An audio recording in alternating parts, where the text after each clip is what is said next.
E para nos ajudar a esclarecer todas as dúvidas, está aqui no estúdio do MGTV o advogado Eduardo Jardim. Boa tarde, obrigada pela presença mais uma vez. Então vamos às perguntas dos telespectadores, que já chegaram. A Silvia, do bairro Boa Vista, ela falou que fez um contrato de locação de 3 anos. O primeiro ano vence agora, só que ela só quer ficar mais um mês. Então teria pela frente, na verdade, pelo contrato, mais 2, só que ela só quer ficar mais um mês. E a pessoa, o locatário, quer que ela pague 3 meses. É correto?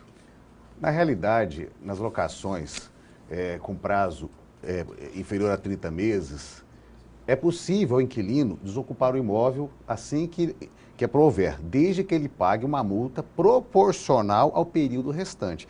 Então, se resta, por exemplo, mais 2 meses, mais 2 anos, ela vai ter que pagar uma multa proporcional. Precisa analisar a multa. Se a multa é de 3 aluguéis, por exemplo, ele vai pagar, se é de 3 anos, ela vai pagar sobre 2 aluguéis. Então, ela tem que pagar proporcional ao período restante que faltaria para ela concluir no contrato. Ainda com essa questão de multa, uma pessoa que não quis se identificar, o contrato foi feito por 1 ano e essa pessoa teve que suspender esse contrato, fazer a quebra, e é necessário pagar uma multa. Ela pergunta se realmente tem que pagar, no caso dela o valor dessa multa é de R$6.000. Olha, não sei o valor do aluguel, mas para justificar uma multa dessa magnitude, a locação deveria ser em torno de R$60.000, o que eu creio que não é possível. Na realidade, os contratos, hoje o proprietário não pode retomar a locação com menos de 30 meses quando ele melhor quiser. Ele tem que segurar, manter o inquilino. Agora, quando o inquilino pretende sair, ele tem que pagar uma multa dentro da razoabilidade. Geralmente, as multas não podem ultrapassar o valor do contrato principal. Imaginemos um contrato de um aluguel de R$1.000 durante 12 meses, seria R$12.000. Uma multa adequada seria 10% desse valor e dentro da proporcionalidade também. O José Alfredo, do bairro Jardim Manhattan. As imobiliárias podem cobrar pela emissão do boleto para pagarmos o aluguel? É correto? O que fazer caso eles cobrem por esse serviço? Embora seja uma tarifa bancária pequena, em torno de R$3, R$4, eu entendo que não deve, isso tem que ser absorvido nos custos da locação. O inquilino não está obrigado, nem contratualmente, nem legalmente, para pagar essa taxa. Inclusive, ele pode reclamar, se não houver a devolução, ele pode buscar os juizados especiais, contratar um advogado e tomar as providências para reembolsar essa quantia. Porque é incomum também em outros serviços, vir essa cobrança, e geralmente ela está dentro do pacote de serviços bancários que a empresa já possui. Todas as despesas de administração, por exemplo, suponhamos que o imóvel esteja locado com a administração de uma imobiliária. Cabe ao locador assumir esses gastos, inclusive pagando a remuneração da administradora e não o inquilino, que só compete pagar o aluguel. Aí essa questão de quem paga o quê, a Valéria do bairro Cartafina diz que o pai comprou uma casa. No local tinha uma inquilina, ela saiu e deixou 6 meses de contas atrasadas. Nesse caso, quem que deve pagar as contas? O antigo proprietário ou o pai dela que comprou agora? Bom, aí já não se refere a uma questão de locação, e sim de compra e venda. Mas, se houve uma compra e venda em um determinado momento e havia débitos, evidentemente, aquele que assumiu o compromisso de pagar e não pagou, tem que reembolsar aquele. O mesmo vale para casas alugadas. Sim, na verdade, pode-se cobrar, além de despejar por parte do locador, todas as despesas que o locatário deixar, não só relativo ao aluguel, mas os seus acessórios, como água, luz e condomínio. Nós temos aqui, então, uma dúvida do Wesley Rocha. Ele mora no bairro Universitário, aluga um apartamento e tem uma dúvida muito comum. Ele quer saber quem paga o IPTU, quem aluga o apartamento, o inquilino ou o proprietário, o locatário? Na realidade, a lei do inquilinato diz claramente que é dever do proprietário arcar com o pagamento do IPTU. Só que ela ressalva, na hipótese do contrato escrito, contemplar a obrigação do inquilino. Aí, infelizmente, será do inquilino. Então, ele tem que analisar isso antes Se ele firmou o contrato e estabeleceu a obrigação para pagar, ele vai pagar. Se ele não firmou essa obrigação, ou se o contrato for verbal, ele não terá que pagar. O Arnaldo do Jardim do Uberaba, ele é proprietário de um apartamento no bairro Universitário.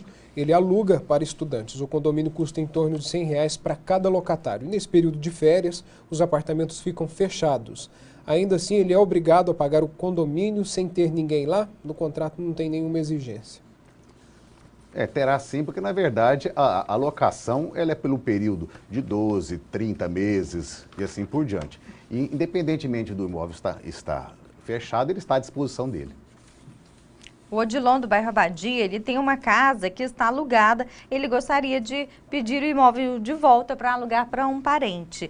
Ele quer saber quanto tempo ele tem que dar para o inquilino sair. Olha, essa pergunta é um pouco complexa, porque eu não sei por quanto tempo está alocado. Se a locação dele for inferior a 30 meses, ele vai ter que aguardar o decurso de 30 meses para poder retomar o imóvel, notificando depois o inquilino com 30 dias para desocupação. Se o contrato for superior, ele poderá pedir. Agora, ele pode também pleitear, se for para uso próprio, uso de descendentes, quer dizer, filhos, netos ou ascendentes. Aí, nesse caso, ele terá que justificar a motivação, apresentando documentos de propriedade e a necessidade, ciente de que, se pleitear e não ocupar em 6 meses esse imóvel, ou aquele parente próximo que ele está pleiteando, e não permanecer pelo menos um ano, ele estará sujeito a penalidades, inclusive de perdas e danos, de uma multa que será fixada depois judicialmente. O Geraldo, do bairro Valim de Melo, eu gostaria de saber se a multa aplicada em quebra de contrato nas imobiliárias pode ser parcelada em casos de dificuldades financeiras. Na realidade, em tese, não, né? A multa pode ser exigida por inteiro. Evidentemente que nós vivemos numa situação que às vezes as negociações são interessantes, até mesmo para as administradoras de imóveis, né? No sentido de receber, mas obrigar não. A Dalva, do bairro Parque das Américas. Eu morei numa residência há um tempo e na época não firmamos contrato com a locatária. Quando me mudei, a proprietária exigiu que eu pintasse a casa. Gostaria de saber se estou obrigada a isso. Se ela não ajustou essa obrigação, não. Porque não existe uma prova, principalmente feita com uma vistoria, né? O correto é que todo imóvel seja vistoriado previamente pelo inquilino e eventuais fiadores, para constatar como ele está sendo recebido e como ele deverá ser entregue.